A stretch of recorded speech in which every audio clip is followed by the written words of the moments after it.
Let's move on to another topic if you don't mind. This has been good conversation so far. This is a great one here. I call this the our stickiness or our churn diagram. And essentially, we're asking people, how long are you planning to stick with this vendor? And they'll tell us that, at least a year, at least 2 more years, at least 3 more years, and so on.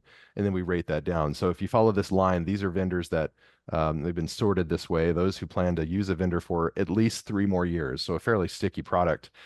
Maybe no surprise here, SAP Data Warehouse Cloud, and I haven't heard that come up yet from any of your tech stacks, is pretty sticky, right? A lot of people say they're planning to stick with it for a long time. Microsoft Azure Synapse is kind of next in this ranking, and then Databricks, Snowflake, BigQuery. And I guess if we look to the far right, a lot of conversation about Teradata, one of the better spending momentums, but people are a little less committed to it. They don't have as many plans to stick with this tool for very long. And interestingly, Amazon Redshift is fairly low in terms of how long people are saying they'll commit to it now going forward. So any reactions here on kind of the stickiness? What makes a data warehouse sticky for you? It keeps it in your tech stack and makes it hard to get rid of. What stands out to you here? Maybe Bill, Yeah, kick this one off.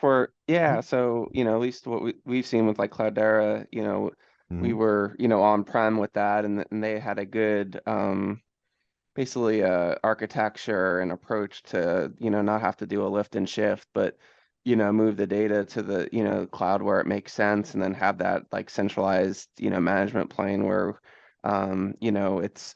it's a single view of all, your different collections. And so that's something, that made that a good solution for us as we've, started migrating and onboarding more, data warehouses, hosted cloud. And I think it's one of the things that stays with us because the technology is positioned to kind of operate at our pace, right? It's not a either or, it's, really driven by use cases and capabilities.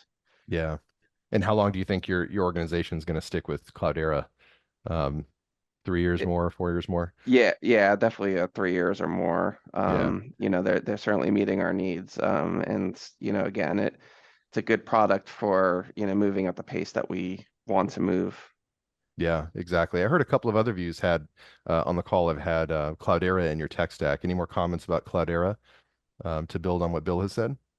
We have also used Cloudera, and then what we felt like sometimes the like moving out from our particular product. I am not just specific to Cloudera or the one of the data warehouse, but in generic term, right, industry wide. Hmm. So there are some proprietary technology in the format that we use in the old projects and all, right. So moving to a new data warehouse sometimes is very expensive, as well as the integration challenges are also there. So, based on the priority, sometimes organization decide to stay with the vendor for certain longer period of time. Or if let's say we are revamping the entire project, so that time we definitely try to choose all the new tech stack where the migration and all the efforts will be minimal. But if we are just enhancing existing application, so we try not to move the entire tech stack to a new tech stack actually. Mm, So that's okay. mm, and also to avoid some of the deep integration that we do, especially that while we create the ETL pipelines, integration with the BI tools or other third party solutions, right? So we try to limit or that movement. Actually, we try to stay with that vendor for a little bit longer time period of Yeah. time.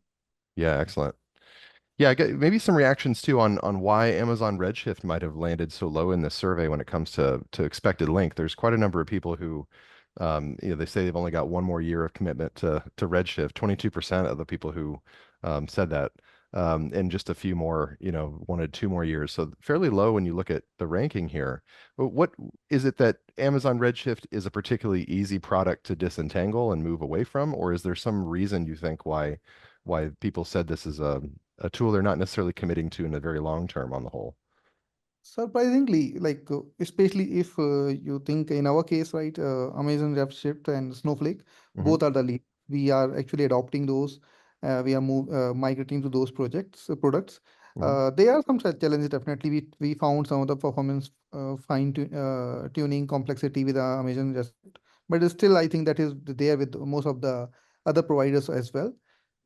Cost effective also, they are quite cost effective also if you have an enterprise license. So if maybe the small startups are using it, maybe they might feel it's expensive, but for a bigger organization, because they have different kind of pay as you go model, right? So different kind of models. So then it is also cost effective as well.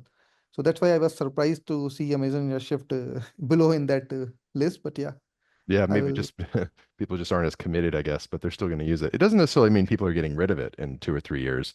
It just means that they're Uh, only really committed to at least a year. But that's okay too, I guess.